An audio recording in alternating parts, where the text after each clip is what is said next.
మదిమరువదే నీ రూపం పార్ట్ 20. వెనక నుండి తనను చుట్టుకున్న గౌతమ్ చేతులను తోసేయాలని చూస్తుంది ఇంద్రాణి. కానీ ఈలోగా తన మెడ మీద గౌతమ్ పెదవులు చేస్తున్న దాడికి వేగంగా శ్వాస తీసుకుంటూ అతని నుండి దూరం జరగాలని చూస్తుంది. గౌతమ్ మాత్రం తనని వదిలితే ఎక్కడ పారిపోతుందో అని గట్టిగా చుట్టేస్తాడు. వదులు. వదలను. నాకు కోపం తెప్పించుకు. నాకు తాపం తెప్పించావు. పతి గొంతులోని ఆర్ద్రతకి ఈ టైంలో కరెక్ట్ కాదేమో అని నడుం మీదున్న అతని చేతిని తన గర్భం మీద ఉంచుతుంది ఇంద్రాణి.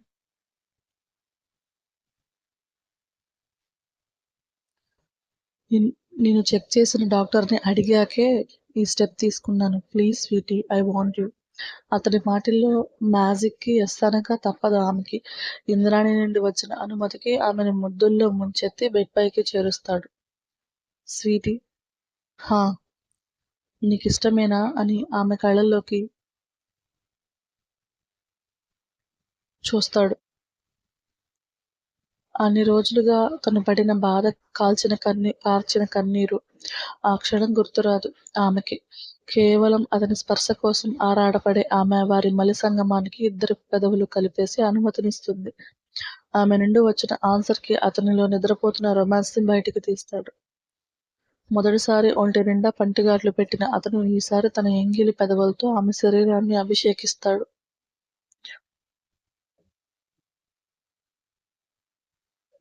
ఇంద్రాణి కలయికకి సిద్ధంగా ఉంది అని నిర్ధారించుకుని తన పని మొదలు పెడతాడు. మొదటిసారి ఉన్న దుడుకు ఇప్పుడు లేదు. కడుపుతో ఉన్న ఆమెకి ఎలాంటి ఇబ్బంది కలగకుండా ఇంద్రాణిలోని స్ట్రెస్ని, బాధని దూరం చేస్తాడు వారి సెకండ్ నైట్తో.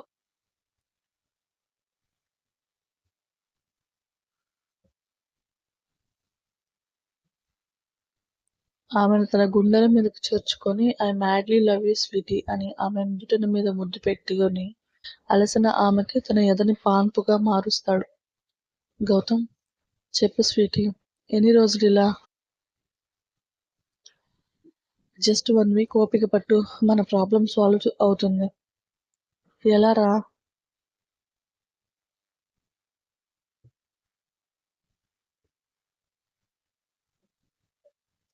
నేనున్నాను కదా స్వీటీ, ఈ టైంలో నువ్వు స్ట్రెస్ తీసుకోవడం మంచిది కాదు. పడుకో, చాలా లేట్ అయిపోయింది. ఏదైనా రేపు మాట్లాడుకుందాం అని ఆమెకు జోక్ కొడుతూ నిద్రపుచ్చాడు. కొద్దిసేపటికి ఆమె నిద్రపోయిందని కన్ఫర్మ్ చేసుకుని పిల్లో మీదకి అడ్జస్ట్ చేశాక ఇంద్రాణి వదిలేసిన వర్క్తో పాటు తనకు కావాల్సిన ఇన్ఫర్మేషన్ కోసం కూడా సర్చ్ చేస్తాడు.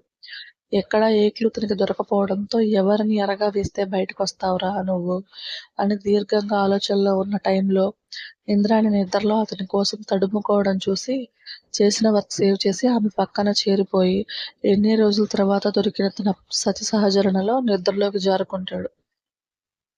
బాస్, వెంకట్ గాడు కనిపించట్లేదు. వాట్? అవును బాస్, ఆ ఇంట్లోకి వెళ్ళడం అయితే వెళ్ళాడు కానీ తిరిగి బయటికి రాలేదు. లోపలే ఉన్నాడేమో, వాళ్ళని కాస్త గమనిస్తూ ఉండండి అని ఫోన్ కట్ చేస్తాడు ఆ వ్యక్తి. కొద్దిసేపు ఆలోచించిన అతనికి ఇంద్రాణి కావాలని అతని దాచిందేమో అన్న అనుమానం వస్తుంది. డౌట్ లేదు, ఇది ఆ ఇంద్రాణి పని. దాని మొగుడిని పైకి పంపే టైం కూడా వచ్చేసింది అని భయంకరంగా నవ్వుతూ వైన్ గ్లాస్ అందుకుంటాడు. సుభాష్, ఏంటి డాడ్, నీకు కొంచెం కూడా సిగ్గేది లేదా? పెళ్ళైన అమ్మాయిని కోరుకుంటున్నావు. అది నాది డాడీ. మధ్యలో ఎవడో వచ్చి గద్దలా తన్నుకుపోతుంటూ చూస్తూ కూర్చోవాలా అని కోపంగా పైకి లేచాడు. ఫట్, షటప్. తనని నువ్వు ఇష్టపడ్డావు. అది జస్ట్ నీ ఏజ్ ఎఫెక్ట్ వల్ల. పెళ్ళయ్యాక తన భర్తని చంపి తనని దక్కించుకోవాలని ఉన్మాదిగా మారి ఇలాంటి పిచ్చి ప్రయత్నాలు చేస్తున్నావు. ఆ నీరజ్ని ఏం చేసిందో ఇప్పటి వరకు ఎవ్వరికి తెలియదు. ఆ గౌతమ్కి ఎప్పుడైనా గతం గుర్తు రావచ్చు. అప్పుడు నువ్వు తనని ఆపలేవు సరికదా. అతన్ని చంపాలనుకుంటుంది నువ్వే అని తెలిస్తే ఇంద్రాణి నిన్నేం చేస్తుందో నీ ఊహకే వదిలేస్తున్నాను. అక్కడున్నది ఆడది కాదు, శివంగి అని హెచ్చరిస్తారు మధుకర్ గారు. అయిపోయిందా డాడ్ మీరు చెప్పాలనుకుంటుంది? నువ్వెంత చెప్పినా మారుతావు అనుకోవడం నాది తప్పు. నీ చావు నువ్వు చావు అని కోపంగా చెప్పి ఆఫీస్కి టైం అవ్వడంతో వెళ్ళిపోతారు. ఈ డాడ్ మూడ్ మొత్తం స్పాయిల్ చేశాడని విసుగ్గా బెడ్రూమ్లోకి వెళ్ళిన అతనికి కనిపిస్తుంది తన మరదలు కమ్ భార్య రోహిణి.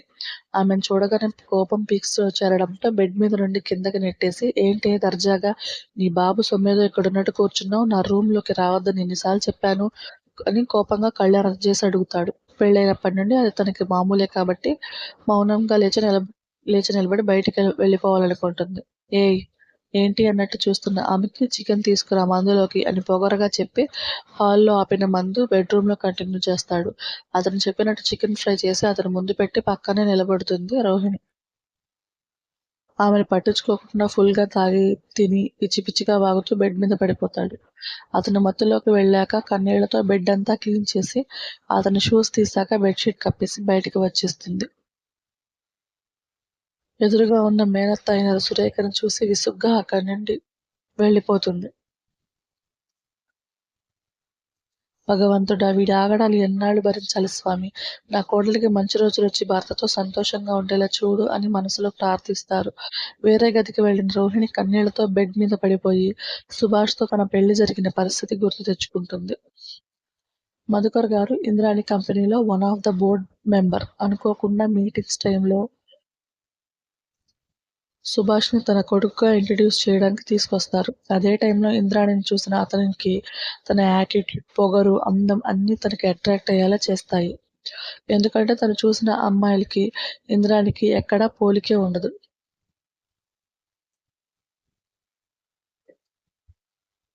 ఆమెలోని కాన్ఫిడెన్స్, సూటిగా ఉండే మాట తీరు, బిజినెస్ డీల్ చేసే విధానం టోటల్గా ఆమె పట్ల అతనిలో ఒక గౌరవంతో కూడిన ఇష్టం పుడుతుంది. కానీ ఏజ్లో చిన్నోడైనా అతను దాన్ని ప్రేమ అనుకుంటాడు.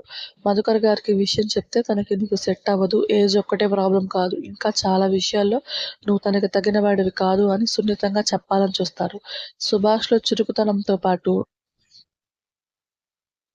మూర్ఖత్వం కూడా అంతే ఉండడంతో మధుకర్ గారి మాటల్ని లక్ష్యపెట్టడు. ఫలితంగా మందుకు బానిసగా మారి ఆమెను దక్కించుకోవాలనే ప్రయత్నాలు మొదలుపెడతాడు. అనుకోకుండా ఇంద్రాణి గౌతమ్ పెళ్లి విషయం తెలిసి రగిలిపోతాడు. ఆ కోపంలోనే ఫుల్గా తాగేసి ఇంటికి వెళ్ళిన అతనికి మధుకర్ గారు, సురేఖ గారు ఏదో పార్టీ కోసమని బయటికి వెళ్తే అప్పటికే సుభాష్ మీద పంచప్రాణాలు పెట్టుకుని బ్రతుకుతున్న అతని మరదలు ఎదురుగా కనిపించి మత్తులో ఆమెను ఇంద్రాణి అనుకొని బలవంతంగా ఆమెని అనుభవిస్తాడు. తల్లి, తండ్రి తర్వాత ఆమెకు తెలిసింది బావ ఒక్కడే అవ్వడంతో అతని నుండి తగిలిన అనుకోని దెబ్బకి ఆ రాత్రికి అతనికి ఆహారంగా మారిపోతుంది. ఉదయానికి స్పృహ తప్పిన ఆమెను పట్టించుకునే స్థితిలో ఉండడు సుభాష్. కొడుకు కోసం కాఫీ తెచ్చిన సురేఖ గారు ఒంటి మీద బట్టలు లేకుండా ఉన్న వాళ్ళని చూసి చేతిలో కాఫీ కప్ వదిలేస్తారు. కంగారుగా తలుపులు మూసేసి ఇద్దరికీ దుప్పటి కప్పి చలనం లేకుండా పడి ఉన్న రోహిణిని లేపాలని చూస్తారు. కానీ అప్పటికే హెవీ బ్లీడింగ్ వల్ల ఆమెను స్పృహలోకి తీసుకురావడం అవ్వక ఆమెకు బట్టలు వేసి మధుకర్ గారిని నిద్రలేపి తీసుకొస్తారు. ఏదో జరిగిందని సెన్స్ చేస్తున్న ఆయనకి రోహిణిని చూడగానే విషయం అర్థమై సుభాష్ని చంపాలని ఉన్నా ముందు మేనకోడలికి డాక్టర్ అవసరం ఉందని ఆమెను ఎత్తుకొని హాస్పిటల్కి తీసుకెళ్తారు. లేడీ డాక్టర్ ఆమెను చెక్ చేశాక రేప్కి గురైందని నిర్ధారిస్తారు. విషయం తెలిసిన మధుకర్ గారు ఆవేశంగా సుభాష్ కోసం వెళ్లాలనుకునే లోపు సురేఖ గారి మాటలకు ఆగిపోతారు. మధు ఇప్పుడు ఆవేశంతో ఏం చేసినా అది రోహిణి జీవితాన్ని ప్రశ్నార్థకంగా మార్చేస్తుంది. అంటే ఇప్పుడు వాడు చేసిన దాన్ని సమర్థించమంటున్నావా? రోహిణికి న్యాయం చేయమంటున్నాను. ఏం చెప్పాలనుకుంటున్నావు సురేఖ? సుభాష్కి రోహిణికి పెళ్లి చేయమంటున్నాను. పెళ్లి చేసి తన గొంతు కొయ్యమని చెప్తున్నావా?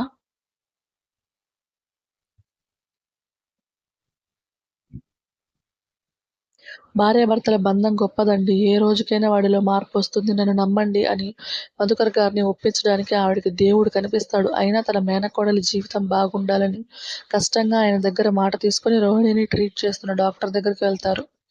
డాక్టర్ తన పొజిషన్ ఏంటి? సురేఖ గారు ఒక లేడీగా మీకు నేను చెప్పాల్సింది చెప్పాను. ఆ తర్వాత మీ ఇష్టం.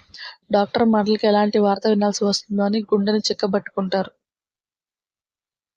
తన బాడీ మీద పంటికట్లకి బ్లడ్ వచ్చి అక్కడ ఇన్ఫెక్షన్ స్టార్ట్ అవ్వడం వల్ల దానికి ట్రీట్మెంట్ చేశాము. అలాగే ఒరిజినల్ పార్ట్స్ చాలా వరకు డ్యామేజ్ అయిపోయాయి. తన బాడీ కండిషన్కి 100 టైమ్స్ ఎక్కువ పెయిన్ తీసుకుంది. మెయిన్గా చెప్పాలంటే తన గర్భసంచి మీద ఆ ఎఫెక్ట్ పడడం వల్ల తనకి పిల్లలు పుట్టే ఛాన్స్ 70% మాత్రమే ఉంది. సో మీరు తనకి పెళ్లి చేసే ఆలోచనలో ఉంటే ఒక 2 years ఫిజికల్గా ఇద్దరు దూరంగా ఉండాలి. బేబీని క్యారీ చేసే స్ట్రెంత్ ఆమెలో లేదు. మొత్తం విన్న సురేఖ గారికి కూడా సుభాష్‌ని చంపేయాలనిపిస్తుంది. కానీ కష్టంగా ఆలోచన మానుకొని ఎప్పుడు డిశ్చార్జ్ చేస్తారు డాక్టర్. ఈవినింగ్‌కి తీసుకెళ్ళిపోవచ్చు. కానీ తనకి 2 వీక్స్ చాలా కేర్‌ఫుల్‌గా చూసుకోవాలి. మెడిసిన్, ఫుడ్ ఏది మిస్ అవ్వకూడదు అని చెప్పి ప్రిస్క్రిప్షన్ ఆమె చేతిలో పెట్టి పంపిస్తారు. బొమ్మలా బయటకొచ్చిన ఆవిడ రోహిణి ఉన్న గదిలోకి వెళ్తుంది. అప్పుడే స్పృహలోకి వచ్చిన ఆమె మధుకర్ గారితో మాట్లాడుతూ ఉంటుంది. ఐయామ్ రియల్లీ సారీరా! మా వల్ల నీ లైఫ్ ఇలా అయిపోతుందని అనుకోలేదు అని ఏడుస్తూ, తన చేతికి మొహాన్ని అదిమి కన్నీళ్లతో చెప్తున్న ఆయన్ని, ప్లీజ్ మావయ్య, మీరు నాకి సారీ చెప్పడం ఏంటి? బావ కావాలని చేయలేదు.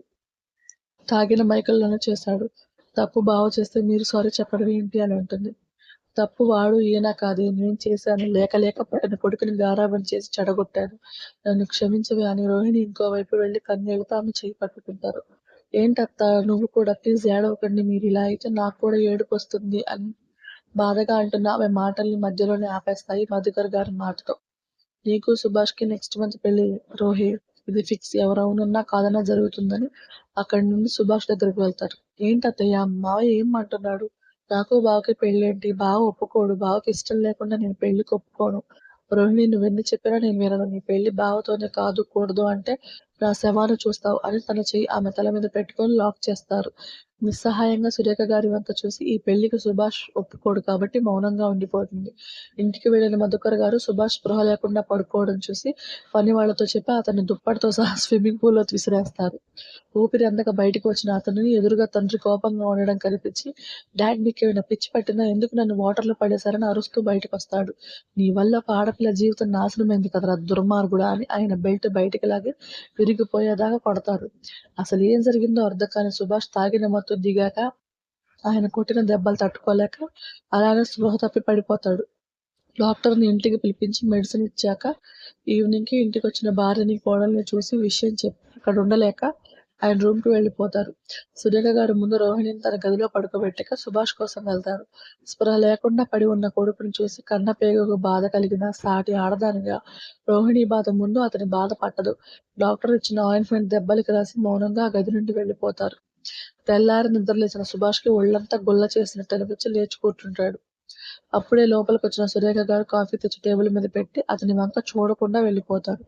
సురేఖ గారి బిహేవియర్‌కి ఒకింత అనుమానంగానే కాఫీ తాగి మెల్లిగా కిందకు వచ్చిన అతనికి రోహిణి తల్లిదండ్రులు ఏడుస్తూ ఉండడం కనిపించినా అసలు మధుకర్ గారు తననెందుకు కొట్టారో తెలుసుకోవడానికి ఆయన ముందు నిలబడి నన్నెందుకు కొట్టారు డాడీ అని కోపంగా అడుగుతాడు. చంపలేదు, సంతోషించు. What do you mean? ఒక ఆడపిల్లని చావంచుల వరకు తీసుకెళ్ళిన నీకు ఇది చాలా చిన్న పనిష్మెంట్. నెక్స్ట్ మంత్ నీకు రోహిణికి పెళ్లి ఫిక్స్ చేశాను. నువ్వు ఎవరినైనా ఇన్వైట్ చేయాలనుకుంటే చేసుకో.